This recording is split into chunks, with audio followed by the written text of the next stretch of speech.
Muy buenas tardes a todos, estamos aquí de nuevo en una de las entrevistas de Gols Media Andalucía y hoy estamos con Andrés Ute, jugador del Viso. Muy buenas tardes, Andrés. Buenas tardes. Bueno, Andrés, has vivido las últimas semanas una de las caras amargas del fútbol semiprofesional. El pasado jueves o viernes se hacía oficial tu fichaje por el Viso y el sábado sorprendías en redes sociales o el viernes, mejor dicho, sorprendías en redes sociales con un comunicado. Bueno, ¿cómo se ha dado todo? Bueno, cuando yo pido la carta de libertad el miércoles en el Alcalá, lo último que quiero es tener una mala relación con el Alcalá, porque es el equipo de mi pueblo, desde chico yo voy a verlo. Mi primo hermano es el capitán del Alcalá en el ascenso a segunda B histórico. Lo último que yo quiero es una mala relación con el Alcalá. Hablo con mi entrenador, él me dice que me apoya en todo, que no cree que vaya a haber problema con el presidente. De hecho, una semana antes nos dicen en el vestuario que debido a que el Alcalá se encuentra en una situación de quiebra en la que hay una gran incertidumbre por si no se puede seguir compitiendo, que la Carta de Libertad la tenemos encima de la mesa. Yo entonces propongo eso sin ningún tipo de problema, esperando que no vaya a haber ninguna mala relación. Me llevo esa sorpresa y yo no quería hacerlo público, pero al día siguiente me llaman desde Federación de que el recurso no se ha presentado con el Alcalá, como después explicaré la historia, y ahí es cuando ya exploto después de una llamada al presidente y ya decido hacerlo público. Tampoco, yo no tengo el objetivo de dañar la imagen del Alcalá. Lo único que quiero es que la gente que me seguía en Twitter, porque yo el Twitter no lo utilizo mucho, que eran principalmente mis amigos y conocidos de fútbol, que me preguntaban por qué había dejado el Alcalá, cómo había sido mi situación tras salir del Alcalá, pues quiero que ellos se enteren. No pensaba que el tweet iba a tener esa repercusión tan grande.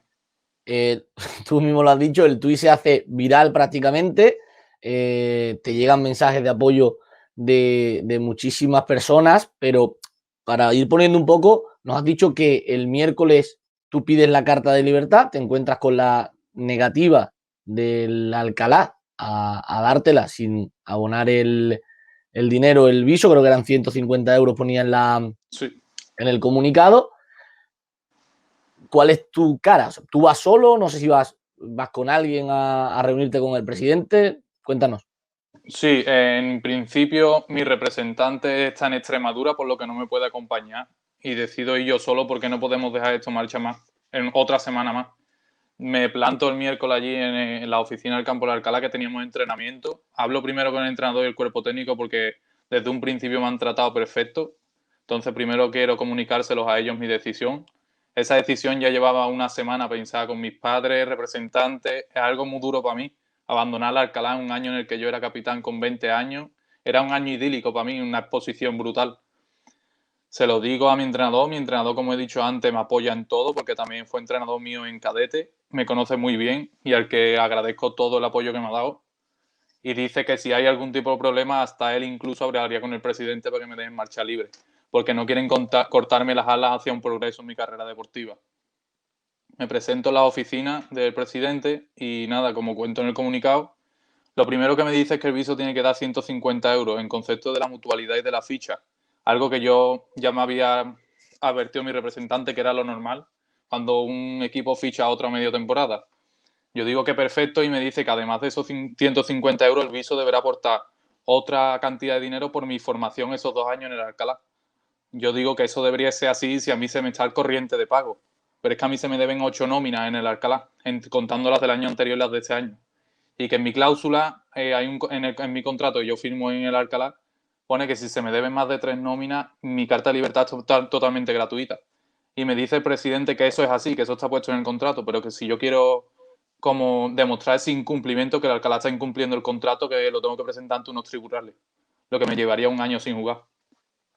Entonces yo ya no puedo hacer nada, lo único que tengo que hacer, que quiero es salir y tengo que aceptar. Llama al presidente del Viso contándoselo y me dice que el Viso va a dar 150 euros, que es lo lógico y lo normal que hace todo el mundo. Entonces el presidente me dice que sí, que el presidente del Viso ha ofrecido eso y que el resto lo tengo que quitar yo de la deuda que me debe el Alcalá. Eh, Me estoy quedando un poquito anonadado con la historia. A ti se te deudan 8 nóminas, Sí, nos has dicho, un montante que superaba los 1.000 euros, sí. concretamente. Eh, había que pagar unos 150 euros, hasta ahí todo correcto, pero tu sorpresa y tu... Cuando ya explota todo es cuando llamas a la Federación Andaluza de Fútbol o cuando el Alcalá te dice que ha habido un recurso por una expulsión tuya, corrígeme Sí. si me estoy equivocando, que ha habido un recurso por una expulsión tuya y que tienes que también quitarte ese dinero de lo que te adeuda el Alcalá. Sí, cuando sale las sanciones el jueves, a mí me expulsan la última jornada contra la Rociera y cuando salen las sanciones se ve que a mí me caen 5 partidos por una supuesta agresión a un rival, cosa que es totalmente ilógica porque el partido lo retransmitieron en directo, se revisan los vídeos y se ve como yo no hago absolutamente nada. Me viene un rival de la Rociera a golpearme por detrás y lo único que hago es quitarle la mano. Me expulsan, me echan 5 partidos y yo hablo con el presidente y el entrenador y me dice el entrenador que sí, que eso se tiene que recurrir, pero el presidente dice que eso no se va a recurrir porque en un principio, si rechazan ese recurso serían 100 euros. Yo ahí ya puede ser eso uno de los detonantes por los que yo he decidido abandonar Alcalá. Y ya luego la semana siguiente, después de todo, el miércoles, cuando me dice que tengo que quitarme parte de la deuda si quiero salir, aparte de decirme que de los 1.200 que me deben, tengo que perdonar la diferencia hasta 350, que además de esos 350 solo que se me van a dar, me tengo que quitar 100 euros por la interposición de recursos. Cuando llamo a la federación, porque hace una semana que no sale el recurso, me dicen que el Alcalá presentó el recurso en un primer momento, pero cuando llegó el momento en pagar las tasas por presentar ese recurso, que eran 40 euros, el Alcalá se echa para atrás y no lo presenta, diciéndome a mí que sí lo había presentado y quitándome otros 100 euros por haber presentado ese recurso. Llamas a la federación te dice que ese recurso no ha existido, que sí existió en un primer momento, pero que no se llegó Claro, a sí. cumplimentar. La sanción entiendo que sigue vigente, por lo tanto tú no vas a poder jugar Sí, la tengo que cumplir con el viso ahora. los próximos partidos con el viso, correcto, pero a raíz de esto es lo que ya sabíamos un poco por el comunicado, pero explicado con pelos y señales. A raíz del comunicado que tú haces en redes sociales y de la viralidad que coge ese comunicado, ¿alguien del Alcalá se pone en contacto contigo? ¿Alguien te llama? ¿El presidente? No, absolutamente nadie. Lo que me encuentro es que a la noche el Alcalá saca un comunicado oficial diciendo en Twitter diciendo que yo abandono el club porque estoy apartado del grupo y porque no estoy rindiendo en los entrenamientos. Y además dice que no cumplo con el ejemplo de mi tío que falleció hace años, diciendo que mi tío es una gran figura en el Club Deportivo Alcalá y que lo único que yo he querido hacer es dañar la imagen del club.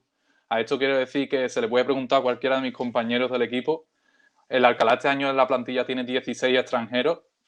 Le puedes preguntar perfectamente todos los días, ida y vuelta. Yo recogía a 4 de ellos, que es lo que me cabían en el coche, para que no se tuviesen que ir andando, porque el hotel está en la otra punta del pueblo.